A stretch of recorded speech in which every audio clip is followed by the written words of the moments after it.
You know that feeling, right? The little pang when you see someone else just shining. Maybe it's a friend. Seems like everything comes easy to them. Or a colleague getting praised for something you've been grinding away at. Oh, yeah. Or even just, scrolling online and thinking, wow, everyone else seems to have it so together. Exactly. That feeling of being a bit overshadowed. So for this deep dive, we're actually looking at some dialogues between Master Monk and Little Monk. They live in this peaceful monastery, and they talk about this very thing. Right. We got these excerpts for their conversations, and they're full of, well, practical wisdom, really, about understanding jealousy, but also, more importantly, how to find that inner peace, that contentment, no matter what others are doing. Yeah, that's the goal here. We're not trying to get bogged down in like super complex psychological theory. No, definitely not. We want to pull out the useful bits, the relatable stuff from these talks, help you understand jealousy, figure out how to handle it, and maybe even uh, turn it into something positive, like fuel for your own growth. Spot on. Transforming it without the overwhelm. So should we jump in? Let's do it. Okay, so Master Monk starts off telling Little Monk this story.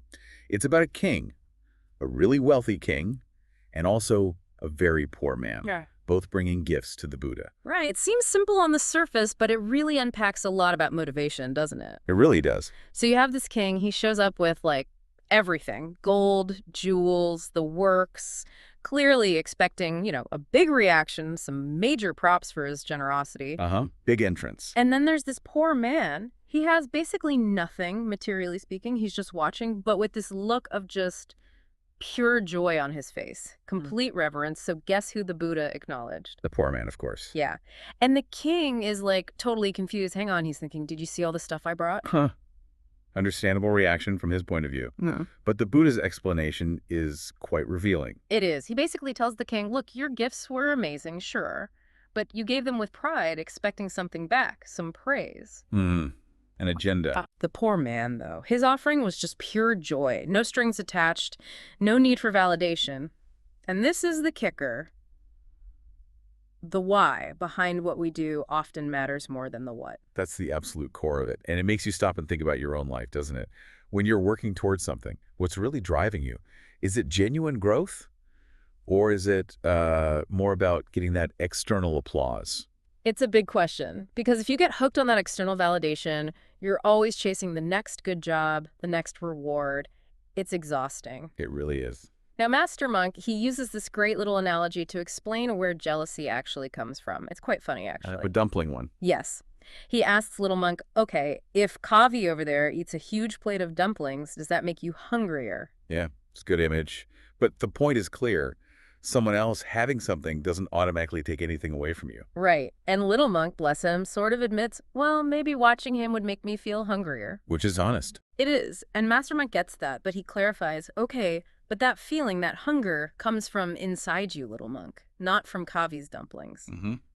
He introduces this idea, let's call it a kind of jealousy barometer. A metaphorical gauge, obviously.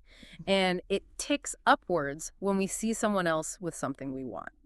So what's the takeaway there? It underlines that jealousy is fundamentally an internal thing. It bubbles up from our own thoughts, our comparisons, that feeling of lack. It's not actually inflicted on us by someone else's success. Understanding that it starts inside us, that's huge. That's the first step to managing it, I think. Absolutely. And later, Master Monk actually shares a story about himself, a time when his own jealousy and envy barometers, as he calls them, went off the charts. Oh, this is good. Because it shows even a wise monk feels this stuff. It involved a woman he met on a course. Yeah, it's very humanizing. He talks about this woman pulling up in a really cool car, an Alfa Romeo Spider. You can just imagine Little Monk's reaction to that. Totally. And then Master Monk finds out she's on this multi-year sabbatical, just traveling, living this seemingly incredibly free, easy life. And he admits straight up that his mind just went there. He started picturing her lounging by polo fields in Johannesburg, thinking, wow, she's got it made, the easy life.